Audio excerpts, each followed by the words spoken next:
this is actually pretty exciting. This feels like some solid progress now.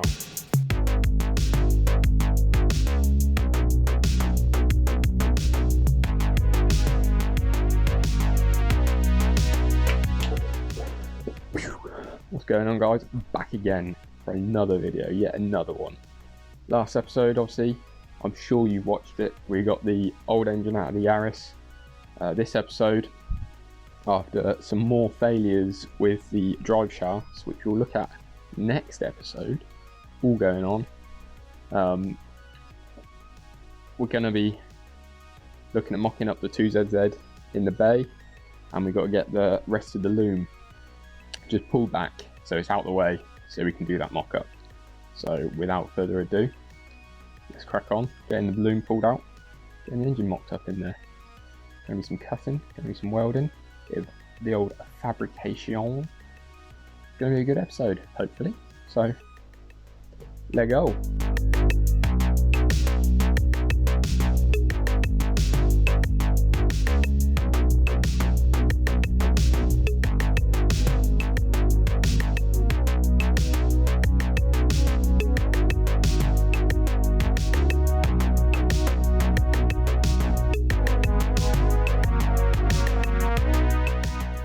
And there we have it. Loom is out. It was a bit of a bugger. You have to pull it all from behind this heater system, which is a bit of a pain, but it's not too bad. There's just a bit of to and fro, and it'd be much easier if there was two of us. Two of me, I don't know. Don't need to take out anything like as much dash as I have, but hopefully that access will be useful at some point when it comes to doing a bit more of the loom work over there, and a bit of the loom rework and reinstall. So now that's out, we can take a look in the engine bay. As you can see, was loom there. Now it's nice and sort of free in here. Still got the shift cables there, and I do still have the power steering pump, which I need to get off actually, because this is like a, what is it, like 3 PK I think it is belt, and I think the one on the 2Z is like a 5 PK or something. So we need to sort that out. First thing to do though, I've got to lose this battery tray, because there's going to be an engine mount sat here, and with this sat in the way, and with this lower mount sat in the way, we're not going to be able to try and get the 2Z in and mocked up. So I think without further ado, get that removed. That's on the crane ready, and we'll have a little crack at getting it all mocked up once that's done. So let's crack on with that. Time-lapsey time.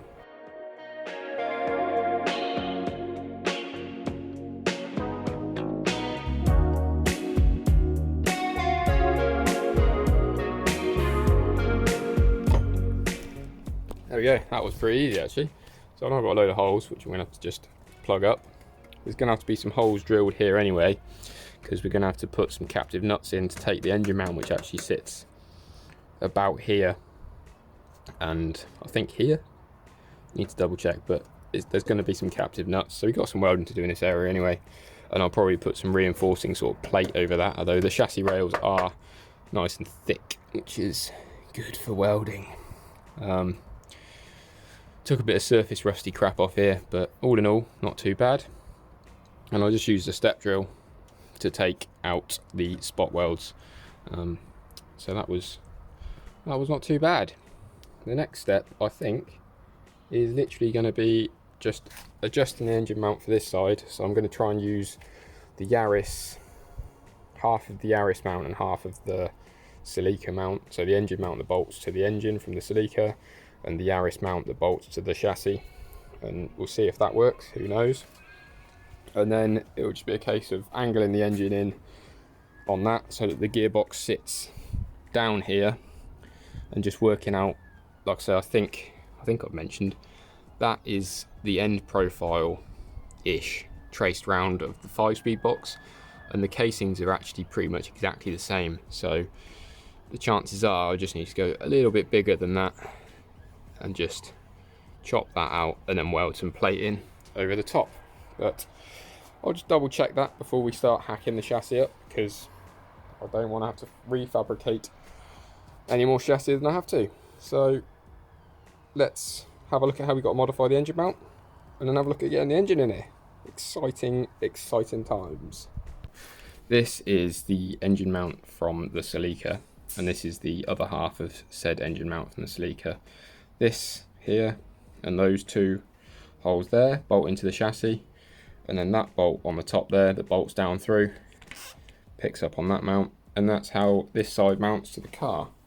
Now the Yaris, if I thread my way through to this engine, that looks mighty familiar. If we put them next to each other, you can see it's pretty much the same system, and that mount is almost the same. These bolts are actually in a slightly different location, and the way it bolts to the block is slightly different, or head. But this one doesn't actually have the same hole in it to split the mount apart. All I'm going to do is hole saw, I think, so it does have the hole, and then I can split this mount, or I could undo these little studs here. I just need to split this mount in half so I can undo the bolt, and then basically make a hybrid mount of this carrier that fits onto that engine, and we'll try and bolt it together like that.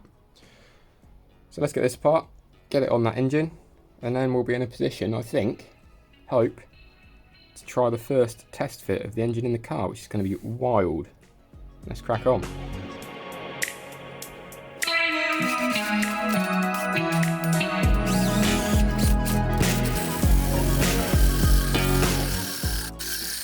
"2,000 years later."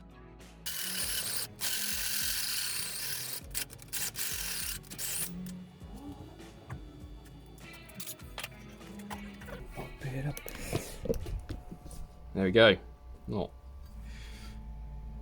Not the bestest, but not the worstest. I just used that hole, to be honest, as a guide, because anything else would have been nigh on impossible.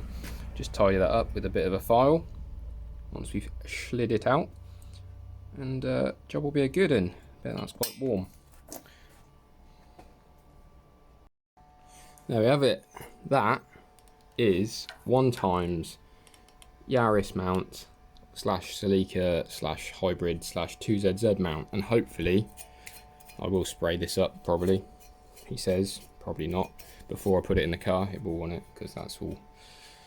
I'll just tidy it up a bit more, but that gives us a datum, hopefully, that we can just drop this in the car, get those bolts to line up, and then work out what we've got to do to make the other side fit.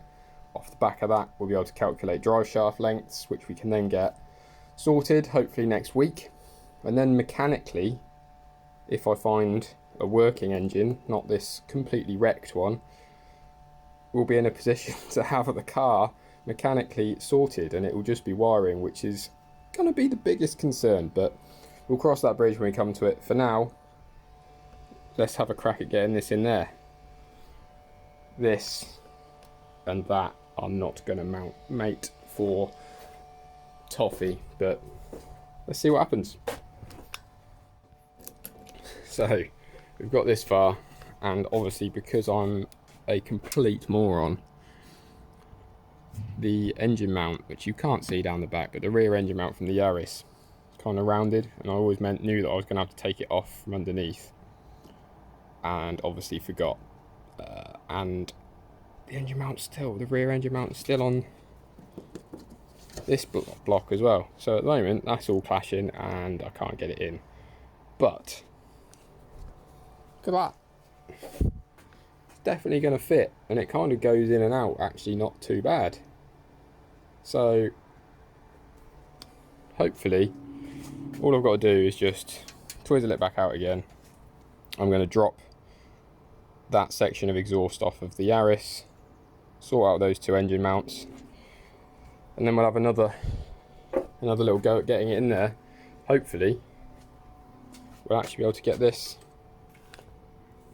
bolted into here and start cutting. If we can get this week that engine sat even just on two mounts side to side in this engine bay, it's going to be an absolute result. So let's pull it out, sort the mounts that we forgot about. You had nothing to do with it, don't pass the blame, and try again, because this is actually pretty exciting. This feels like some solid progress now. So woohoo, let's crack on.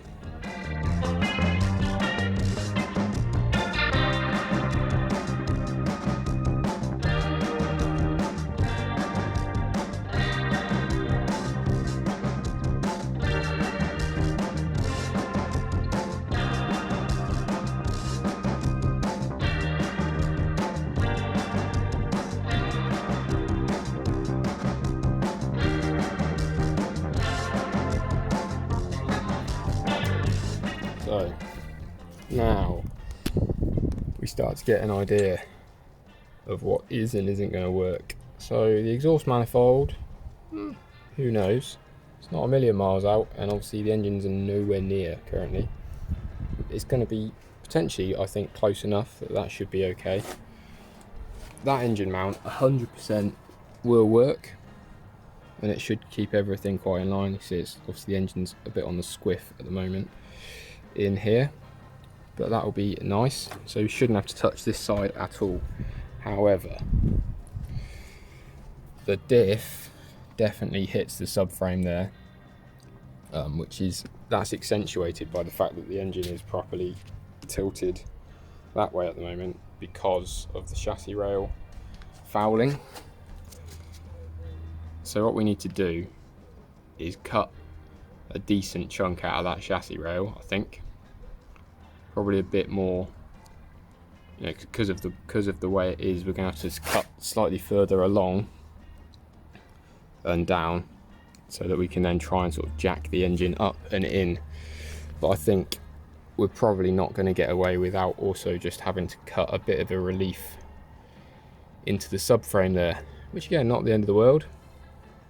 Just get the grinder out basically, cut a little divot out of it, and it'll make the engine much easier to get in and out.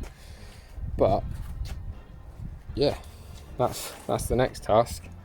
Bit of grinding and a bit of welding, and we'll try again. So I'm gonna get the pen out and just roughly pen where I think we maybe need to look at cutting some bits and pieces out. Pull the engine out yet again. This is definitely going to become a recurrent theme, methinks. Engine in, engine out, cut, weld, engine in, probably engine back out. But hey ho, it's looking promising, and I'm hopeful that by the end of this week, so this week's episode of this build, the engine might be in some capacity sat in here, even if it's just resting there or thereabouts on some of the mounts. Let's crack on.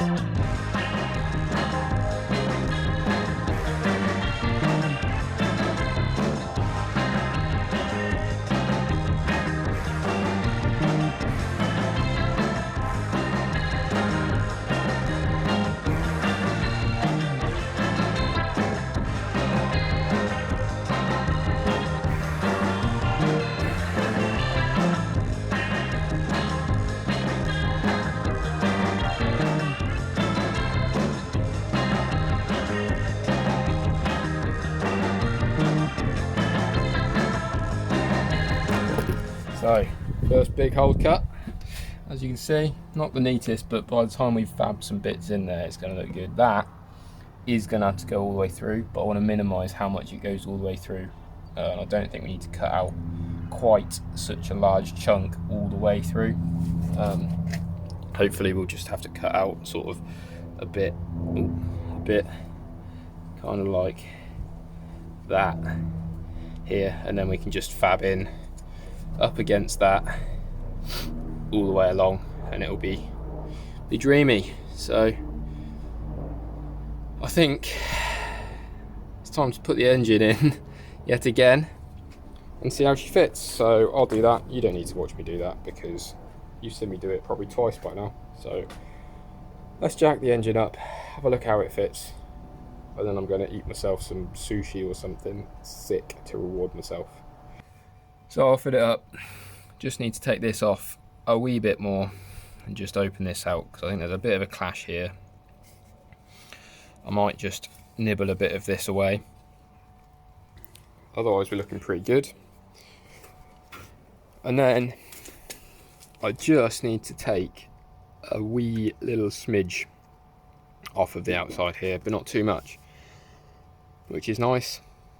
If I can just get it hung today, be muchos hapos, and then we'll have to do the actual welding and fabricating at a later date, because this is a lot of work. Anyway, let's do some more cutting.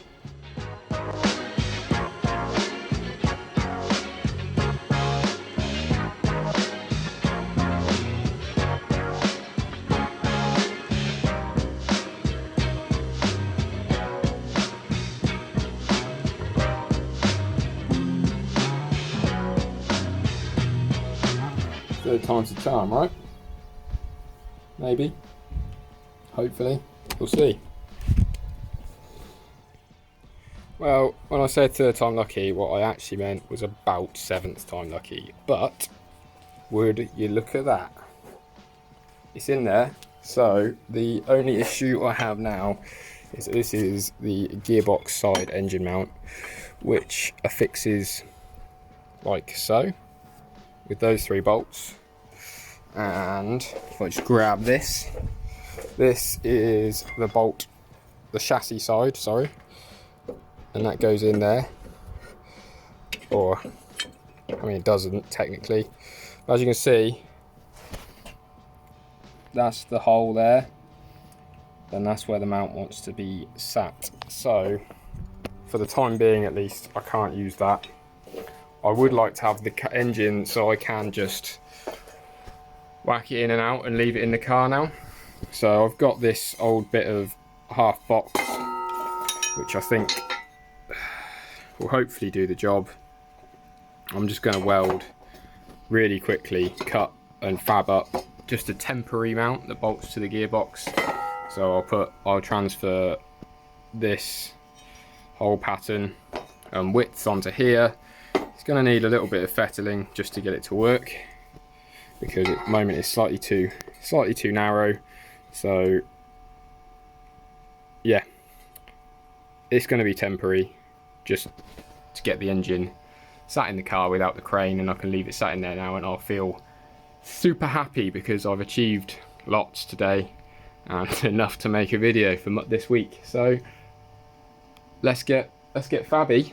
It's the first time I've welded in a little while. I'm actually going to get away with using the TIG as well, which is going to be nice. I'm going to clear myself some space. So I'm going to mark that up and then TIG this, and then we'll get it bolted, and that's going to be the end for this week. Whew, it's been a busy day.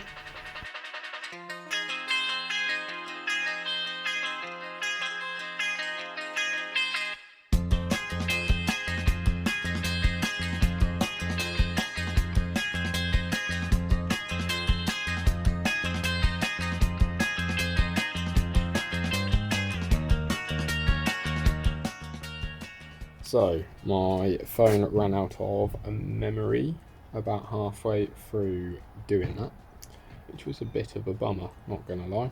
But temporary mount is in.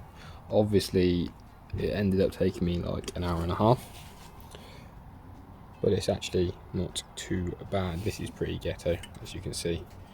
Currently held in by 1 bolt. However, yeah, I mean, I guess that's a 2ZZ Yaris, right? The engine's in there, unsupported. I do actually have a little bit of fettling to do still, and I need to get the rear mount sorted, because at the moment it's tilting quite far back, I think. So that is on the to-do list. Next, I think maybe there's just a tiny little bit, just one bit of subframe that maybe just needs another little massage with the grinder, but otherwise that's it. It is in, which, you know, I'm pretty happy with that as an achievement, not gonna lie. It's actually it's been a lot of work. I think you see a lot of these things on YouTube and they put they time lapse it like I have, and you have no idea. You watch like a 10-minute episode and you don't realise that there's like a day's work just getting it to roughly fit. I'm not that experienced, so I'm sure people could do it quicker, but yeah, it's a long process.